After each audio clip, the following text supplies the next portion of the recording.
Why was 6 afraid of 7? I don't know. Why was 6 afraid of 7? Because 7 ain't 9.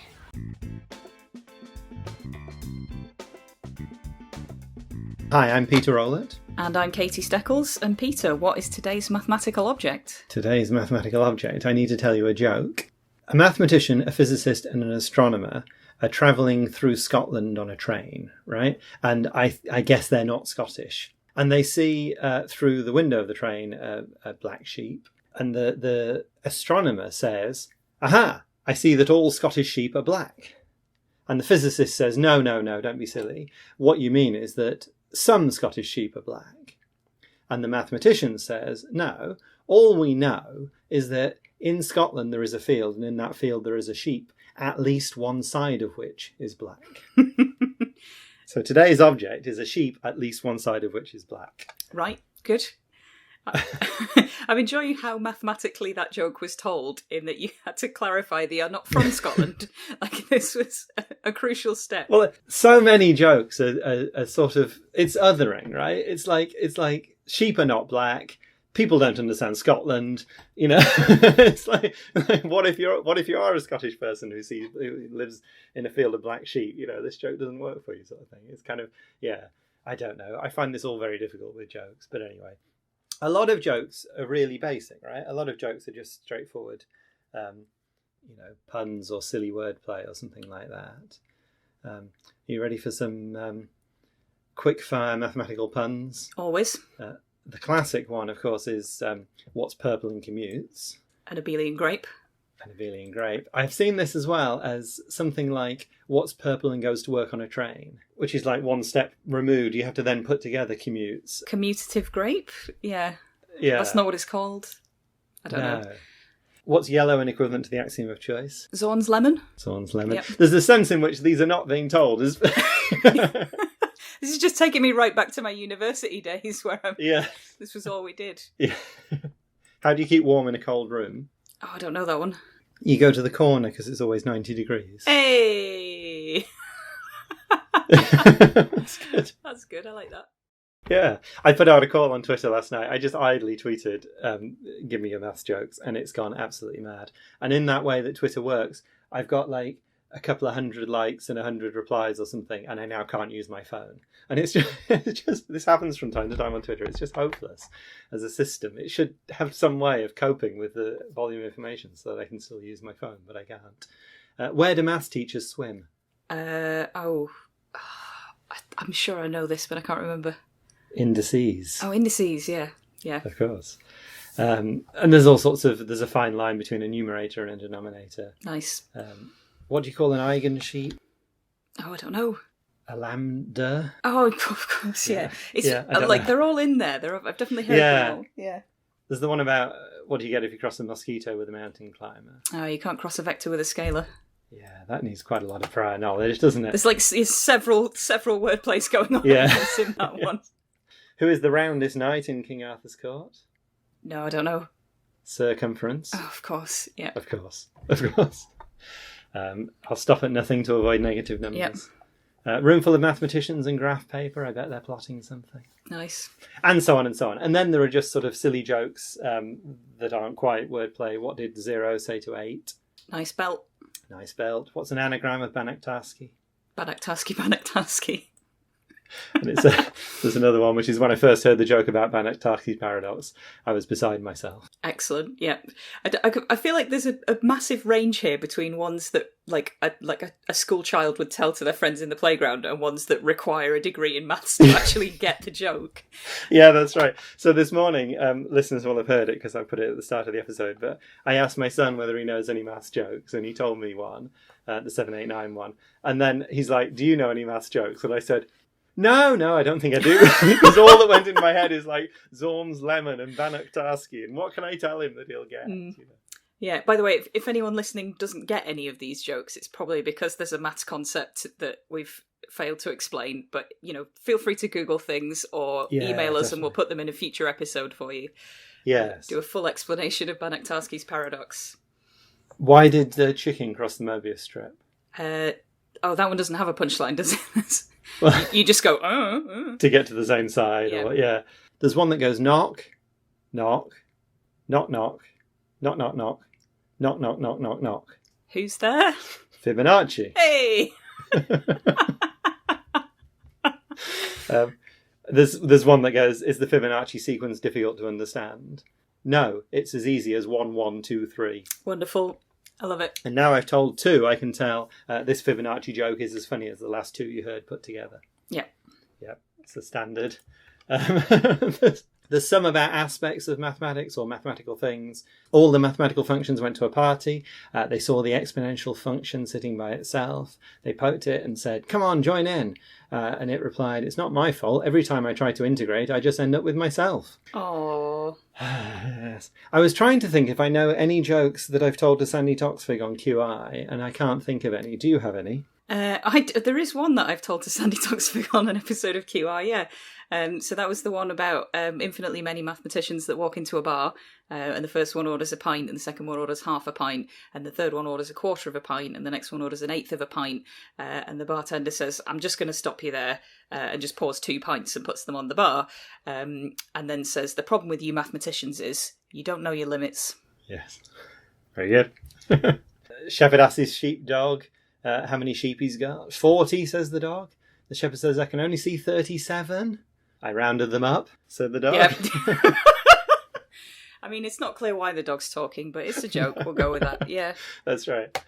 So there's a bunch of jokes like this, right? They're silly, they're nonsense, they're whatnot. There are some that only work when they're written down, or some that are very visual. There's one that I really enjoy, but it only really works when it's written down, which is the one where there are only 10 or 1-0 kind of people in the world, those who understand binary and those who don't. Yeah. And that works on the ambiguity that 1-0 written down, you read it as 10, but really in binary it's 2. If you say it out loud, you have to give that away, which makes it not really work. And then there are tons of variants of that joke, right? There are 3 kinds of mathematicians, those who can count and those who can't. Nice. There are 2 kinds of mathematicians, those who can extrapolate from incomplete data. Nice. Yep. That's so enjoyable. Yeah. There are some actual, like the binary one, there are 1-0 kind of people in the world, those who understand binary, those who don't, and those who weren't expecting this joke to be in base 3. Hey! For example. There's a whole load of these, and what I quite like about some of these is that they're getting extremely meta, because they kind of rely on you knowing this other joke to then sort of build up to this joke. And this is this sort of, if you like, folk community kind of gets into several layers deep into telling jokes to itself. There's a relatively famous paper, a sort of well-known paper in the notices of the American Mathematical Society about mathematical folk humour. This defines a folk as a group with a linking factor, and therefore mathematicians are a folk. And it says, and like all folk groups, mathematicians have their own folk speech or slang, proverbs, limericks, jokes, and other forms of folklore. The other thing I found, and then I got distracted by a massive thread of replies on Twitter that are still coming in, by the way. I don't know what to do. But John Allen Pallas wrote a book, Mathematics and Humour, in which he says both maths and humour are forms of intellectual play. He talks about logic, patterns, rules, structure. They're all essential to both maths and humour. He says mathematics. Of course, he would say math, I suppose. He's American. Although, of course, he says the emphasis is different in the two. In humour, the logic is often inverted, patterns are distorted, rules are misunderstood, structures are confused. But these transformations are not random. They must still make sense on some level. And he also says both mathematics and humour are economical and explicit. The beauty of a mathematical proof depends to a certain extent on the elegance and brevity. And similarly, a joke loses its humour if it's awkwardly told, if it's explained in redundant detail, or if it depends on strained analogies. So he's kind of making this. I think that's quite nice. I'm quite keen on mathematics as a form of intellectual play, so I quite like this appealed to me as an idea. Definitely, yeah, and I think there is a skill to telling jokes, and it's about kind of understanding the rhythm of it and making sure that you include all of the right details. In your initial example, the fact that they weren't from Scotland was key to the fact that they wouldn't know this information. And I remember, because Simon Singh did the book about maths in The Simpsons, and he talked to the writers on The Simpsons and said, why are there so many mathematicians working on a comedy show? And one of the conclusions that he came to was that there is this sort of connection between the type of kind of logical thinking that you use to do mathematics, and it's about having rules, and it's about understanding rules and following rules, but it's also about breaking rules. And that's how comedy comes around, is when you've got these sort of incongruities or things that don't quite work or make sense, and you have to know what the rules are in order to do that kind of wordplay and messing around with things. And so there's something about the mathematical brain that actually lends itself very well to this. Yes. I was searching around sort of maths and jokes, and I found this old interview with Matt Parker, and he talks about that he's not the sort of comedian who stands up on stage and does one-liners, but his humour comes from kind of being a mathematician viewing the world through that very logical way. And I guess that's sort of related. So then you get into, if mathematicians are a folk and this humour is part of this folk community sort of thing, you get into these jokes that sort of tell you something about how mathematicians work or how mathematicians kind of view themselves, which I think is the tradition into which the sheep joke fits. Yeah, this kind of, a mathematician's always going to overanalyze the situation or reduce it down to its very simplest components. Yeah. And you almost feel like these are the kind of jokes that non-mathematicians would tell about mathematicians to kind of poke fun at them. But at the same time, you kind of need to be a mathematician in order to understand the mathematical experience enough to be able to write a joke like this. So, yeah, where do they come from? Yeah. I guess it's maybe us poking fun at ourselves somehow. Yeah, maybe.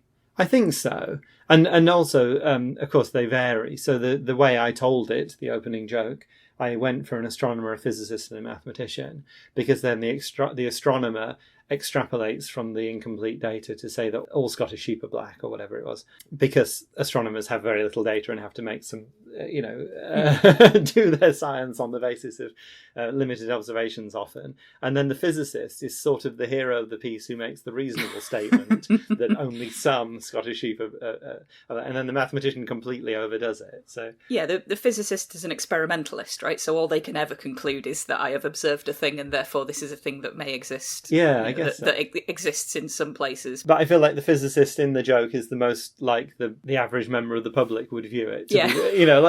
So it might be that a physicist made up the joke. I just don't know. But I think so. There are a bunch of these. I really like. There's various ones about making a cup of tea. One version of it is you sort of ask a mathematician how to make a cup of tea.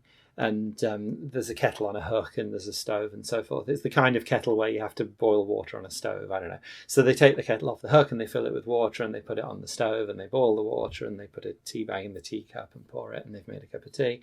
And then you ask them, all right, so the kettle's here on the side. Show me again how to make a cup of tea. And they put the kettle on the hook and then say, I've reduced it to an already solved problem.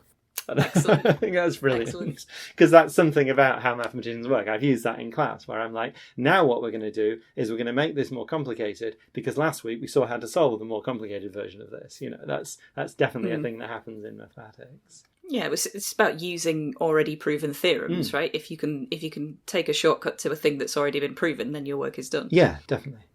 But then there are the ones where mathematicians are compared with, are basically shown to be I don't know, idiots, I don't know, or other disciplines are. There's one that goes, first mathematician says my favourite number is pi because it explains the circle, and the second mathematician says my favourite number is e because it explains the exponential function. And the engineer says, yeah, my favourite number is also 3. Which I quite like, but it's mean to engineers, right? I mean, it is and it isn't, right? They've obviously made a sensible, in the context that they use, pi is rounded. Yeah. It's completely sensible to do so. So it's not. Yes. But I love that. That's really nice. Yeah. There's the one about, I can't remember the exact details, but some trio of different types of scientist and mathematician are given some fencing, and they have to make a fence that encloses the largest area. And one of them does a circle because that's and then the mathematician just builds a tiny fence just around their own feet and goes, I'm on the outside. Yes. Yeah, it's a good lateral thinking sort of joke, isn't it? Yeah. But yeah, is that a clever solution, or is that actually a completely impractical and useless solution? Because you don't want a tiny fence just around yourself. You actually want a fence that's useful. And I think sometimes there is that sort of the thing that you're taking the mickey out of is the fact that sometimes mathematics will give you a trivial solution that's not very good, or that you kind of miss the point of what you're trying to do. There's the one that I don't know if it's a mathematician or a computer scientist or a logician or someone, but they're sent to the shops to go and fetch shopping, and the instruction they're given is go and buy 2 loaves of bread, and if they've got any eggs, get a dozen. And they come back with a dozen loaves of bread. And the person who said was like, what are you doing? And they went, they had eggs. Yes. That's the strict interpretation of what you said is accurate, but also quite useless. Yes, and similar to that, there's a mathematician, a physicist, and a statistician who go hunting, and they see a deer, and they want to kill this deer. So the mathematician works out all the angles, calculates the arc of the bullet, takes the shot and misses 20 feet to the left. The physicist considers the wind resistance, the drag from the barrel, and so forth, lines up the shot and misses 20 feet to the right. And the statistician jumps up and shouts, "We got it!" Nice. There are, as you say, there are loads of these where there are 3 different disciplines. I mean, it's a bit an Englishman, an Irishman, and a whatever, isn't it? But there's one. It's often a mathematician and a physicist and somebody from another discipline, but there's one here that you sometimes see as engineer. I've seen it as chemist, which seems to work quite well. So let's do that. A mathematician, a physicist, and a chemist are in a hotel, and they each wake up because there's a fire in the corridor. And the physicist, knowing about how fires work, uses a blanket and puts it over a bit of the fire. The chemist goes for the fire extinguisher, understanding the chemistry of how fire extinguishers work, and uses that. And the mathematician walks to the sink, looks at the water, and says, a solution exists, and goes back to bed. Yeah. Yes. But then, so I really like, it's not exactly a mathematical thing, but it comes into the similarity between maths and humour. I really like meta jokes, which are kind of jokes about jokes. So there's a classic meta joke, which is, how many people of a stereotypical group does it take to change a light bulb? And the answer is n plus 1 to change the light bulb, and n to act in a way that's stereotypical of that group. Yes. Which I quite like. That's a neat and efficient joke telling. Yes. That's all the jokes told in one go. I like it. So I saw one of these in the folk humour paper. An engineer, a physicist, and a mathematician find themselves in an anecdote. Indeed, an anecdote quite similar to many you have no doubt already heard. After some observation and through calculations, the engineer realises the situation and starts laughing. A few minutes later, the physicist understands too and chuckles to himself happily, as he now has enough experimental evidence. This leaves the mathematician somewhat perplexed, as he observed right away that he was the subject of an anecdote, and deduced quite rapidly the presence of humour from similar anecdotes, but considers this anecdote to be too trivial a corollary to be significant, let alone funny. That's just sort of, there's a lot going on there, I think. Yeah. So I think that might do. There are millions more maths jokes you can find by Googling or apparently by shouting out on Twitter. Well, or just look at Peter's Twitter feed from however long ago it was we recorded this podcast. There's a clue as to when the podcast was recorded for any detectives listening. But yes, we are on Twitter if you would like to follow. So I am at Steckles. And a large feed of jokes can be found if you go to Peter's Twitter feed. So I'm at Peter Rowlett, and the podcast itself is at Maths Objects. And both Peter and I blog at aperiodical.com, which is where you can find more episodes of this podcast. And if you would like to talk to us, send us jokes. Perhaps I shouldn't ask for more jokes. But if you've got any idea for episodes, I'd like to thank Colin Beveridge, who suggested the sheep, one half of which is black, as the topic for one of our episodes, and we've had a lot of fun with that. So thank you, Colin. If you'd like to get in touch, we're on objects at aperiodical.com. The music is Funk Game Loop by Kevin MacLeod, licensed under Creative Commons.